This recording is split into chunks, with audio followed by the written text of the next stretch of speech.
हरिओम। एक माई बच्चे के रिजल्ट आने पे पूरे मोहल्ले में लड्डू बांट रही थी। सबको लड्डू बांट रही थी। तो किसी ने पूछा कि माई क्या हुआ, रिजल्ट कैसा रहा, बच्चा फर्स्ट डिवीजन आया क्या, बच्चा पास हो गया? उसने बोली नहीं, बच्चा तो फेल हो गया। अब जिसने पूछा था वह हतप्रभ कि फेल होने पे लड्डू बांट रही हो माई, ऐसा कैसे, ऐसा क्यों कर रही हो? माई ने इतना सुंदर उत्तर दिया कि आज भगवान की मर्जी पूरी हुई, आज भगवान की इच्छा पूरी हुई, इसलिए मैं लड्डू बांट रही हूँ। मेरी इच्छा थी कि पास हो जाए, तब तो मैं लड्डू बांटती, लेकिन भगवान की इच्छा तो मैं लड्डू बांटती, लेकिन क्या भगवान की इच्छा पूरी हुई है तो मैं लड्डू ना बांटूं? तो आज भगवान की इच्छा पूरी हुई इसलिए मैं लड्डू बांट रही हूँ। देखो, ये जीने का ढंग है तो ये छोटा सा दृष्टांत, लेकिन ये हमें जीना सिखाता है। ये एक भक्त का लक्षण है, दुख सुख को सम कर जाने और मान अपमान। जो सुख और दुख में सम है, जो मान और अपमान में सम है, वही भक्त है, वही सत्संगी है, वही सत्संग सुनने के योग्य है, वही परमात्मा के चरणों में जाने के योग्य है। उसी की पात्रता है कि प्रभु को प्राप्त करें। तो दुख सुख सम कर जाने, जब अपनी मर्जी हो जाती है तो बड़े खुश होते हो, अपने अनुकूल हो जाता है तो बड़ी खुशियां मनाई जाती हैं। तो क्या भगवान की अनुकूल हो जाए, भगवान की इच्छा अनुसार हो जाए तो हम क्या खुश ना हो? ज्ञानी हर हाल में खुश है, हर हाल में प्रसन्न है। पूरी हो गई इच्छा तब भी प्रसन्न है, क्योंकि मेरी इच्छा पूरी हुई है, हमने ऐसा प्लान किया था। और नहीं पूरी इच्छा हुई तो भगवान की इच्छा पूरी हुई, मेरी नहीं तो भगवान की इच्छा पूरी हुई। तो ये जीने का ढंग है। हमने बेटे का विवाह किया कि बहू आएगी, शादी होने से वातावरण सुखमय होगा, सुख मिलेगा, घर का माहौल सुधरेगा, सम्मान मिलेगा, सेवा मिलेगी।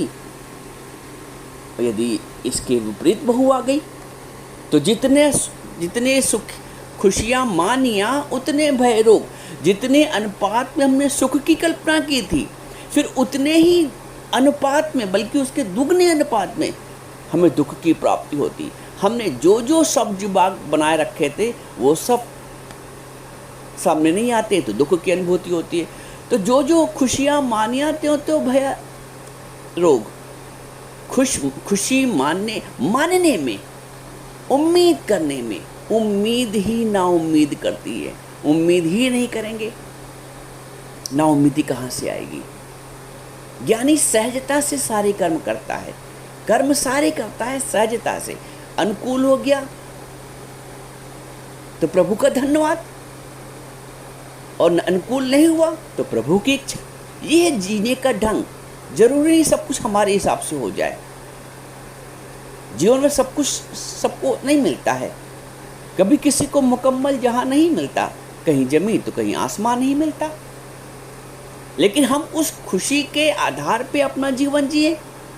पूरी हो गई, बहू मन की आ गई तो बहुत प्रसन्न, और नहीं मन की आ गई तो ढिंढोरा पीट रहे, अंदर ही अंदर सुलगे जा रहे, अंदर ही अंदर कुढ़े जा रहे। छोड़ो, उसका अपना स्वभाव, अपना संस्कार। बेटा लायक निकल गया तो सबसे गाते फिरते हैं, और नालायक निकल गया तो वो जो पीड़ा है वो अंदर ही अंदर खाई जाती है। लेकिन जो सत्य है, जो कर्म का सिद्धांत है, वो ये बताता है कि सब जो भी हमें प्राणी मिले हुए हैं, एक परिवार में 5 प्राणी, 4 प्राणी, 6 प्राणी, जो भी हैं, सब अपने कर्म अनुबंध के हिसाब से मिले हैं। अनुबंध के माने कॉन्ट्रैक्ट। सबको कॉन्ट्रैक्ट मिला है, जाओ तुम अपने अपने जो बचे हुए कर्म हैं उनके अनुसार अपना जीवन जियो, अपने सुखों को भोगो, अपने दुखों को भोगो, अपने मान को भोगो, अपने अपमान को भोगो। तो ये जो स्थिति है सुख दुख मान अपमान को भोगने वाली, ये एक सामान्य परिस्थिति है, ये एक अज्ञान की परिस्थिति है। गुरु यहीं आके अपनी भूमिका निभाता है, हमें उस सुख की और दुख दोनों की परिस्थितियों से ऊपर उठा देता है। वो बोलता है कि सुख भी मिथ्या है और दुख भी मिथ्या है, मान भी मिथ्या है और अपमान भी मिथ्या है। जो शब्द उसने मान के बोले हैं वो भी मिथ्या है, क्योंकि वो मिथ्या इसलिए हैं कि वो आज तो तुम्हें मान के शब्द लग रहे हैं, लेकिन अगली बार जब वो कभी कटु वचन बोलेगी या बोलेगा तो तुम्हें उतना ही अपमान फील होगा। तो गुरु कहता है जो शब्द सांसारिक बोले गए, जब संसार मिथ्या है तो संसार जनित जितनी भी समस्याएं हैं वो भी मिथ्या हैं। फिर से समझो, जब संसार मिथ्या है तो संसार जनित जितनी भी समस्याएं हैं, मान की, अपमान की, दुख की, लाभ की, आन खान की, किसी के पूछने की, किसी के ना पूछने की, किसी के बुलाने की, किसी के ना बुलाने की, जैसे स्वप्न की सारी परिस्थितियां मिथ्या हैं आँख खुलने पर, वैसे ही जब आप सत्संग में आते हैं, ज्ञान में आँख खुल जाती है, तो संसार की सभी परिस्थितियों को मिथ्या करके जानना ही पड़ेगा, मानना ही पड़ेगा। मिथ्या करके जानने और मानने से ही हम उस सुख और दुख की परिस्थिति से उपराम हो पाएंगे। सुख को मिथ्या करके जब पक्का हो जाता है आँख खुलने पे कि अरे स्वप्न देख रहा था, तो स्वप्नवत मानते ही स्वप्न के दुख से बच जाते हैं। वैसे ही समस्त जगत को गुरु कहता है कि राजन से बताते हैं कि संपूर्ण जगत मिथ्या है।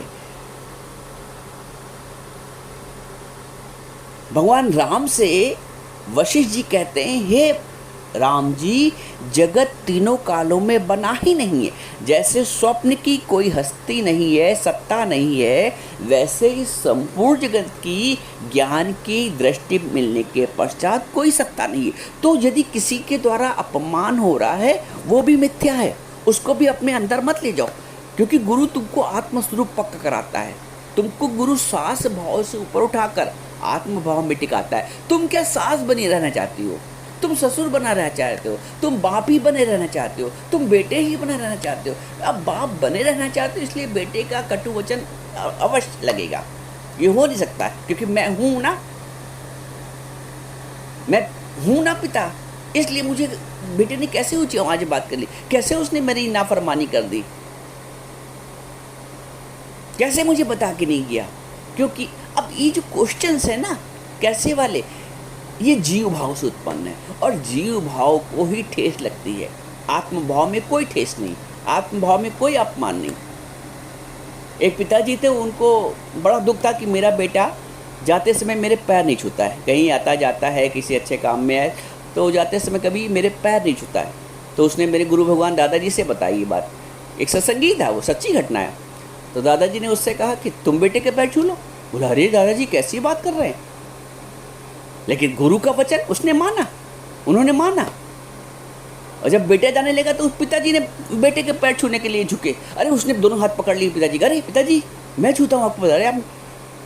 कहने का मतलब है कि हम इच्छा क्यों करें, हम झुक के किसी को झुका सकते हैं, लेकिन हम इच्छा करके अधिकार करके कुछ प्राप्त नहीं करेंगे। अधिकार करेंगे तो धिक्कार के सिवा कुछ मिला ही नहीं, क्योंकि अधिकार में ही धिक्कार छिपा हुआ है। गुरु समस्त अधिकारों से ऊपर उठा देता है। अधिकार किसका, मैं कुछ हूँ जीव भाव से, देह भाव से। गुरु कहता है तुम देह भाव से ऊपर उठो, आत्म भाव में स्थित हो, तू अपने घर में ज़रूर आ जा, अपने आत्मा रूपी घर में, और खुदी के बदले खुदा को पा जा। हमें अपने आत्म भाव में अवस्थित होना ही पड़ेगा। तो ज्ञानी के दोनों हाथ में लड्डू है, अपनी अनुकूल हो गया, अपनी इच्छा अनुसार हो गया, तब भी वह लड्डू बट रहे हैं, और प्रभु की इच्छा के अनुसार हो गया, यानी अपनी इच्छा अनुसार नहीं हुआ और प्रभु की इच्छा, जब अपनी इच्छा नहीं हुई इसका मतलब प्रभु की इच्छा। क्योंकि जिस ठाकुर से नहीं चारा ताको कीजिए सद नमस्कारा, उसको सदा नमस्कार है। इसलिए हम ये भी सज्जन वाह तो वो भी सज्जन वाह। ये जीने का एक मार्ग है, ये प्रसन्न रहने का एक तरीका है जो गुरु हमें बताता है कि ये भी सज्जन वाह वाह तो वो भी सज्जन वाह वाह। वो ना इसमें उलझता है ना उसमें उलझता है, क्योंकि वो जानता है कि दोनों ही उलझन मिथ्या हैं, दोनों ही उलझन संसार से जनित हैं, दोनों ही उलझन अज्ञान से जनित है, दोनों ही उलझन जीव भाव से जनित है, क्योंकि आत्माकार में तो कोई उलझन ही नहीं। आकाश में कौन थूक सकता है? कोई आकाश में थूक सकता है? तो मैं आकाशवत हूं, मैं आकाशवत निर्लेप हूं, न्यारा हूं, मुझे कोई क्या कह सकता है? मेरा कोई क्या अपमान कर सकता है? मेरा कोई मान क्या कर सकता है? मेरे को क्या कोई बिगाड़ सकता है? दुख सुख पर से नहीं और मान अपमान, ज्ञानी इस प्रणाली पे जीवन जीता है कि ना मैं मन ही रहा ना मैं तन ही रहा, सतगुरु मिलने से झगड़ा खत्म हो गया। जीवन के सारे झगड़े मन और तन मानने पे हैं, और गुरु कहता है कि ना मैं मन ही रहा ना मैं तन ही रहा। जब मैं छोटा था ये भजन सुनता था तो जैसे आकाश में उड़ने लगता था, ना मैं मन ही रहा ना मैं तन ही रहा, सतगुरु मिलने से झगड़ा खत्म हो गया, सतगुरु मिलने से झगड़ा खत्म हो गया। इतना हल्कापन जीवन में आता था। आप अनुभव करके देखो, मान के देखो, कभी ऐसे कोई उलझन आती है, कोई आपका कहना नहीं मानता, कोई आपसे बदतमीजी करता है, कोई ऐठन करता है, कोई उलझन करता है, कोई, तुरंत अपने स्वरूप में आ जाओ, आत्म स्वरूप में। ना मैं मन ही रहा ना मैं तन ही रहा, सतगुरु मिलने से झगड़ा खत्म हो गए। देखो कैसे आकाश में उड़ोगे, कैसी प्रसन्नता के परों से उड़ोगे। ये प्रसन्नता के पर गुरु लगा देता है। जीवन संसार में तो जीने का ढंग ही किसी को नहीं मालूम, ये जीने का ढंग भी गुरु बताता है, ये जीने की कला गुरु सिखाता है। संसार में सब एक दूसरे की टांग खींच रहे हैं, एक दूसरे को बांध रहे हैं। एक गुरु है जो हमें मुक्त करता है, जो हमें विचारों से मुक्त करता है, जो हमें दुख से मुक्त करता है, जो हमें अहंकार से मुक्त करता है, जो हमें मान अपमान के तानों से मुक्त करता है।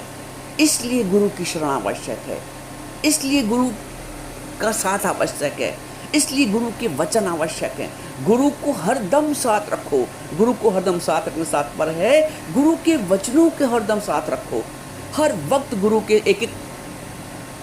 एक माई आई सत्संग में, गुरु जी से बोलने लगी, गुरु जी ऐसा मेरी बहू ने ऐसा किया फिर ऐसा किया, वो वैसा करती है, जब से आई ऐसा माहौल बना हुआ है, घर नरक हो गया है, ये वो।